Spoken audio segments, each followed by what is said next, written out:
शांति। आज की तारीख है 3/11/2023, 3 नवंबर 2023। आज मीठे बाबा के मधुर मुरली का मुख्य सार है। मीठे बच्चे, ज्ञान योग की शक्ति से वायुमंडल को शुद्ध बनाना है। मीठे बच्चे, शिव बाबा कहें मीठे बच्चे, ज्ञान योग की शक्ति से अपने आसपास के वायुमंडल को शुद्ध बनाना है, पवित्र बनाना है। स्वदर्शन चक्र से माया पर जीत पानी है। बाबा बार बार इस बात पर जोर देते हैं, बच्चे स्वदर्शन चक्र फिराना है। क्योंकि जब हम अपने घर को, मैं स्वदर्शन चक्र को माना अपने घर को याद करना, मैं आत्मा परम धाम में स्थित थी। फिर मेरा पहला जन्म सतयुग में, उसको याद करना। सतयुग में अथाह सुख था, खुशियाँ थी, प्रकृति के पांचों तत्व पावन थे। फिर मैं आत्मा अपने पूज्य स्वरूप को देख रही हूँ, मंदिरों में भक्त याद कर रहे हैं। उसके बाद मैं आत्मा संगम पर बाबा से मिली, बाबा के द्वारा मुझे ये ज्ञान प्राप्त हुआ और अंत में फरिश्ता का अभ्यास। तो बाबा ने कहा ये स्वदर्शन चक्र फिराना है ताकि माया के 5 विकारों से जीत पा सको।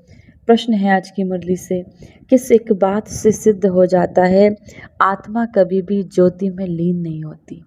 कौन सी ऐसी एक बात है जो सिद्ध कर देती है कि आत्मा कभी भी ज्योति में लीन नहीं होती? उत्तर, कहते हैं बनी बनाई बन रही। तो जरूर आत्मा अपना पाठ रिपीट करती है।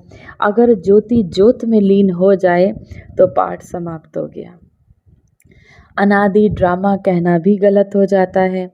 आत्मा एक पुराना शरीर छोड़ दूसरा नया लेती है, वो किसी में लीन नहीं होती। बाबा कहते हैं इस बात से सिद्ध होता है कि आत्मा किसी में लीन नहीं होती, ज्योति में लीन नहीं होती। गीत है आज की मुरली से, ओ दूर के मुसाफिर।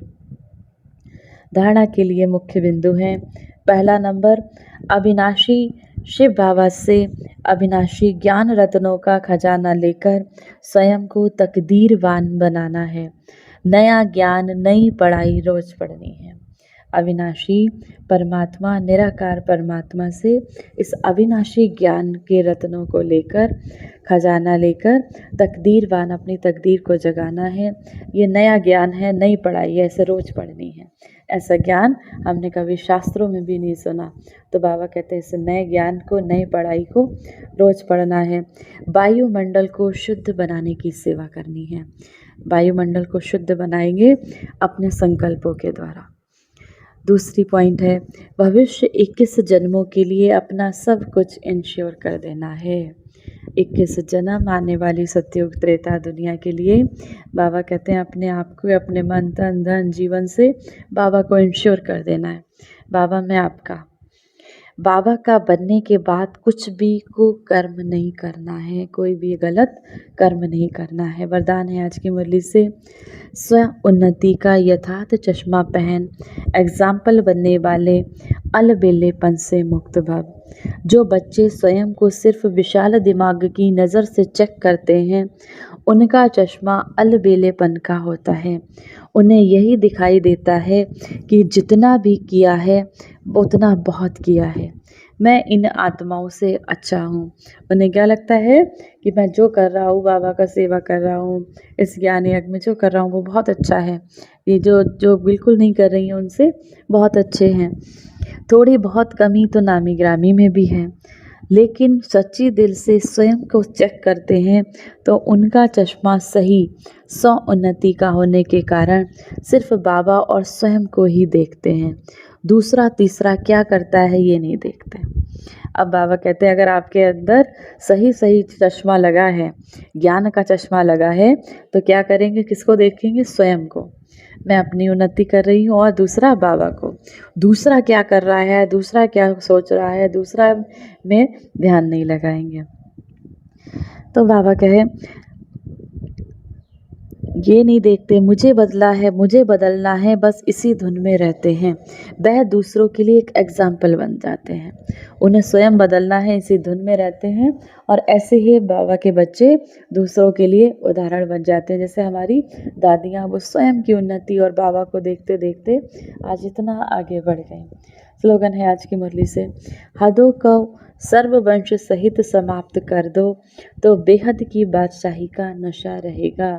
हदों को सर्ववंशों सहित, हद की इच्छाएं, ये मिल जाए वो मिल जाए, ऐसा हो वैसा हो, ये भी मिल जाए ये भी मिल जाए, तो बाबा कहते हैं इन इच्छाओं को समाप्त कर दो तो बेहद की बादशाही का, बेहद माना वो निराकार परमात्मा बेहद का है, भव सागर से पार है, उसकी बादशाही का नशा हम आत्माओं को रहेगा, क्योंकि हमें कौन मिला?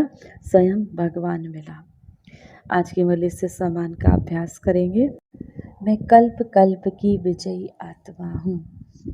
1 मिनट के लिए परमात्मा की याद में अपने मन बुद्धि को स्थिर कर कर बैठेंगे। अपने पूज्य दिव्य स्वरूप में स्थित मैं आत्मा प्रकृति के मध्य चमकते हुए मेरे नैनों से, मेरे हाथों से इस संसार को शांति, प्रेम, सुख, पवित्रता की किरणों का सकाश प्राप्त हो रहा है। वो आत्माएं जो परेशान हैं, दुखी हैं, उन तक ये पवित्रता की किरणें, शांति की किरणें, सुख की किरणें उन आत्माओं तक जा रही हैं। आत्माएं सुख का, शांति का, पवित्रता का अनुभव कर रही हैं। आत्माएं सुखी होती जा रही हैं, पावन बनती जा रही हैं। मैं पूज्य दिव्य स्वरूप फरिश्ता हूँ। मैं पूज्य दिव्य स्वरूप फरिश्ता हूँ। इस संसार का कल्याण करने वाली विश्व सेवाधारी आत्मा हूँ।